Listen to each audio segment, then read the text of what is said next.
Good morning, children. So in this video, we can discuss lesson number 3 in your reader textbook, that is The People Upstairs by Auden Nash. So children, this poem, The People Upstairs, belongs to American literature as it is written by the author Auden Nash, and he was an American poet. And he was famous for his light verse only. Now I assume that you might have read the poem, so you can see the poem, it is very light, very simple kind of poem, and he wrote more than 500 verses with his unconventional rhyming schemes. That was he was famous for. Most of his poem never follow any rhyming scheme itself. He was declared the country's best known producer of humorous poetry, and most of the poems are very humorous also. Now before reading the poem, you can see Auden Nash, this poem is about the frustration of the speaker, about the irritation of the speaker. Why? Because he of sharing a house or apartment with people who are loud. This poem talks about having some noisy neighbors. Poem talks about having some nuisance kind of neighbors. Okay, so it shows having walls that are connected means hearing everything that goes on next door or on the floor above. So what is to be noticed in the poem is though the poet is frustrated, though the poet is irritated, the tone of the poem is humorous. Okay, so he is famous for that only. He could put forth his frustration and his anger in a humorous way. And this humorous poem captures some of the things neighbors think they hear from each other. People who have shared walls with neighbors will quickly relate to this poem. Those who have ever had neighbors close will be thankful and to want to keep it that way. So if you read the poem, you can understand the frustration that you're going to have when you have some kind of noisy kind of neighbors. Now coming to this summary of this poem, this is a well-known nonsense poem. This is a very small poem of 12 lines only, where the poet is describing about the life of his neighbors and how they celebrate their life. This is very funny poem. Though the poet experiences frustration, or though he is irritated, he expresses it in a very humorous way. And this poem stresses the necessity to live without being disturbed by noisy neighbors. So you get the character, you can easily get the character of the poet from this poem. He is a very calm person. He does not like to be disturbed by noisy neighbors. He never prefer any kind of noise or any kind of disturbances.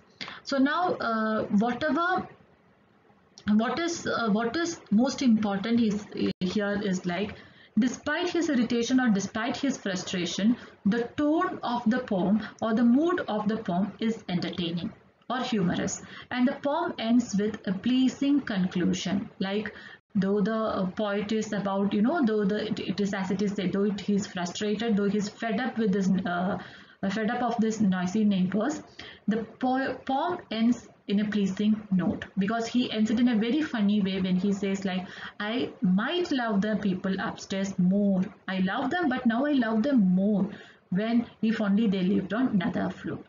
Okay, so now the poem, so in the beginning, when you come to the summary of the poem, you can see the poem begins he imagines, the poet, that is a speaker here, imagines that they are practicing ballet.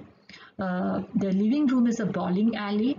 So it is because of this, they are practicing ballet. The living room is like a bowling alley, and even they play. There are many things described here. He gives so many reasons to describe why he hates his neighbors. So he says even they play the radio louder than yours, and according to them all the week is like weekend they celebrate, because usually people party hard during weekend, but these people are like throughout the week they party hard.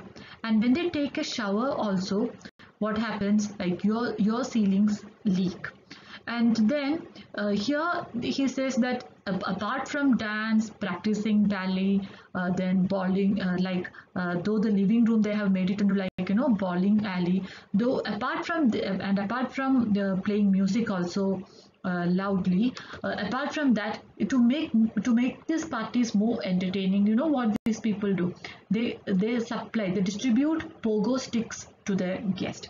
And you know what is a pogo stick? Pogo stick is a kind of, you can see it in this figure, one of the pictures here in this video where a girl is jumping. Okay, so pogo stick, it is a toy for jumping about on, consisting of a long spring-loaded pole with a handle at the top and rest for a person's feet near the bottom. Okay, so the same that is in the picture.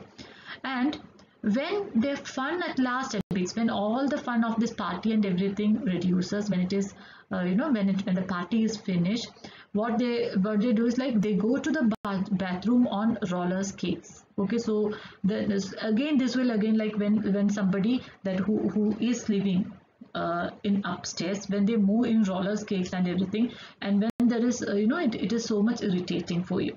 And now then after all this irritation, after describing all the after giving all the reasons, then the poem ends with a concluding note that is very pleasing, where he says like, I might love the people upstairs more if only they lived on another floor.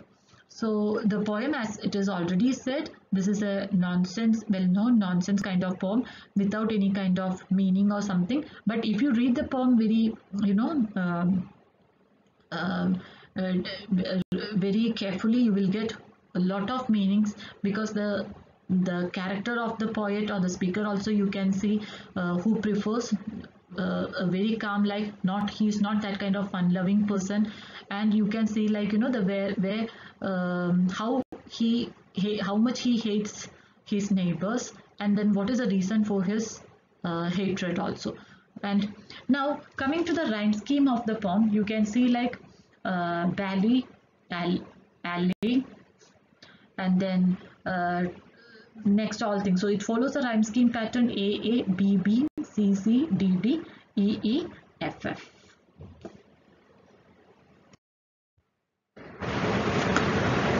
Now we can discuss the poetic devices that are used in this poem.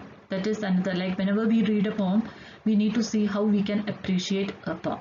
So that is poetic devices that we have already learned, done in the poems that we had done so far. Like what is a poetic device? That is a tool used by a poet, in order to attract the reader, or in order to make the poem more attractive. So both are same only. If it is literary devices and poetic devices are same only, but if it is used in literature, we call it as literary device, and if it is used in a poem, we call it as poetic device. Now in this poem you can see many poetic devices.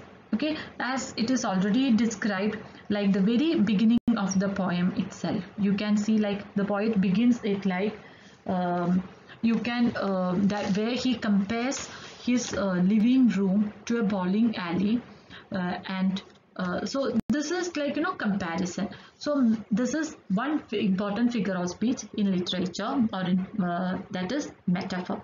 So metaphor is a figure of speech that makes a comparison between two unlike things. That is important. Okay, so it's a figure of speech or poetic device. So here the comparison, two different things, two unlike things will be compared. Okay, so as a literary device, we cannot see, though it is comparing, there will not be any use of like or as here. Like for example, time is money. So when you say like time is compared to that of money, but there is no use of like or as. Laughter is the best medicine. Okay, again, laughter and best medicine is one and the same only. That's what it says.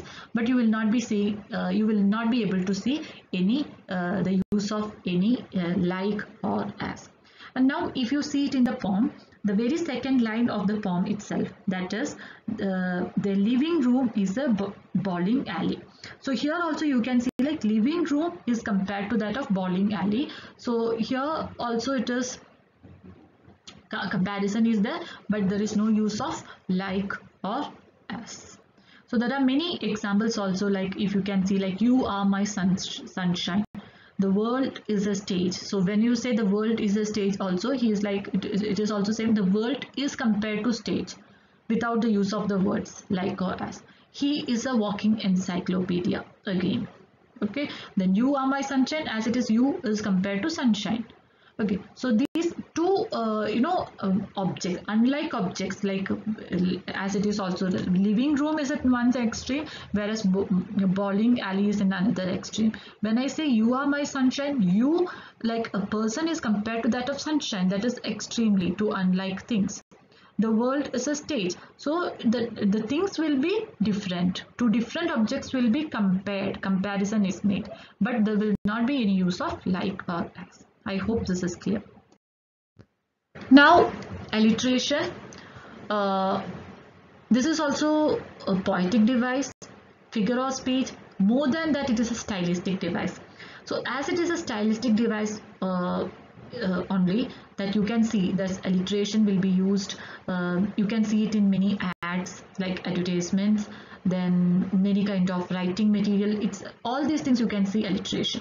So alliteration is like the repetition actually, in which the number of words having the same first consonant sound occur close together in a series. Like for example, when you say like see best buy, you can see the burr sound is repeated in the two words together, like, and it will be appearing, the two words will come close together. Best buy, burr sound.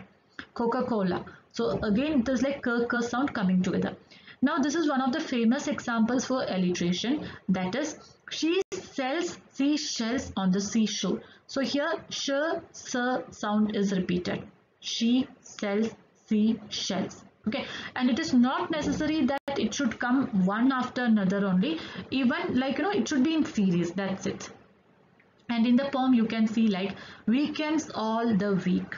Okay, like weekends all the week. So here it is like v sound is repeated. So that is alliteration, and it can be repetition also, because the week sound itself, the week, that word itself is repeated. Okay, so here that is the like as it is said, the same first consonant sound, that is v, is repeated. It comes close together in the series. Usually it is alliteration is used in a poem to to create that emotion, to maintain that rhythm of the poem, or to maintain that mood of the poem.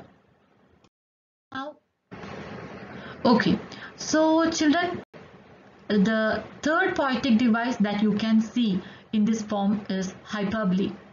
Okay, so hyperbole is a figure of speech or a poetic device that is used by the poets or writers in order to, when you use hyperbole is like where the poet or the writer will be using extreme exaggeration in order to make a point or show emphasis. Extreme exaggeration, because their hyperboles are not comparisons like similes and metaphors, but here they will be like, you can say like ridiculous overstatements. You should not take it literally, but these are kind of ridiculous overstatements.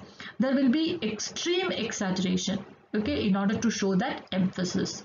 So now when you say like, see, her brain is the size of a pea.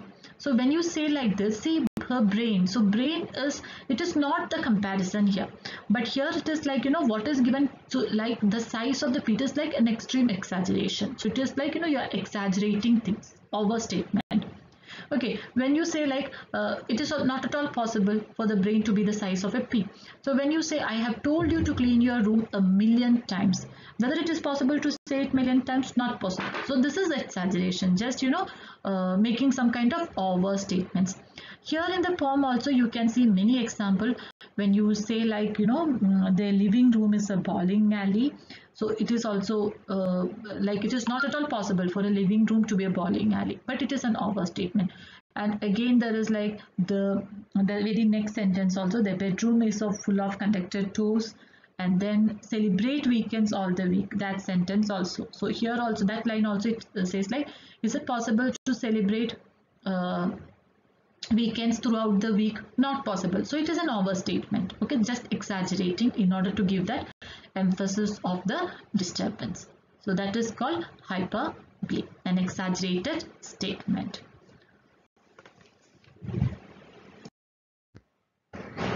Now children, imagery, which we can see in almost all the poems and stories, it is like it will be appealing our senses. Okay, when you say like, it will be appealing our senses, means sometimes it will be appealing your eyesight, sometimes will be your, it will be some kind of sound, some kind of touch, taste and smell. And apart from that, there is one more. So we have already learned this in previous chapters also, imagery and the different kinds of imagery, like visual imagery, which will where the poet or the writer will be producing a beautiful sight, it will be appealing our eyes. Auditory imagery, when it will be some sound will be there and it will be appealing our ears. Tactile imagery, some kind of touch. Gustatory imagery, kind of taste. And olfactory imagery, that is kind of smell. And kinesthetic and imagery that we have not learned, that is the movement. So movement you can see. So now we can see what are the different, how this imagery it is there in the poem. We can see it in the poem. Like visual imagery, you can see almost all the lines, like when it is described here, like the living room is a bowling alley. So here the first line itself, it describes like, it is giving you some like kinesthetic movement. So because it is a movement over there. Then when you say the radio is louder than yours, it is the auditory imagery. Okay, and then when it is said, when they take a shower, your ceilings leak. When they take a shower, so it is a tactile imagery because it is a sense of touch. Okay, again by supplying the guest with pogo sticks. So pogo sticks also, it is like a kind of movement. No, there will not be any movement because it is just supplying things. And then you can say like, they go to the bathroom on roller skates. So either it is the movement. So movement you can notice, that is kinesthetic imagery, that is movement. You can see in this line, they go to the bathroom on roller skates and the living room is a bowling alley. And smell, we cannot, we do not find any imagery for smell here.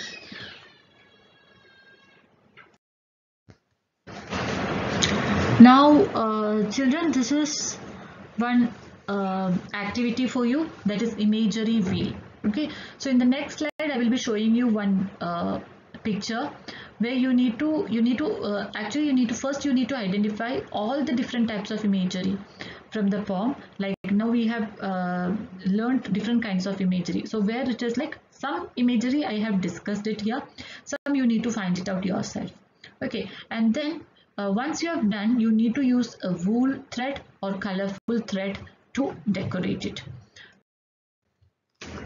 So this is the that wheel where you can see the imagery which is in the center. There are different kinds like visual, auditory, olfactory, tactile, gustatory and kinesthetic. So different. So if in all these boxes, first what you need to do is you can draw this as it is in a paper. Either you can take a small part of chart paper, or if you don't have, no tension, no worries, take one A4 sheet.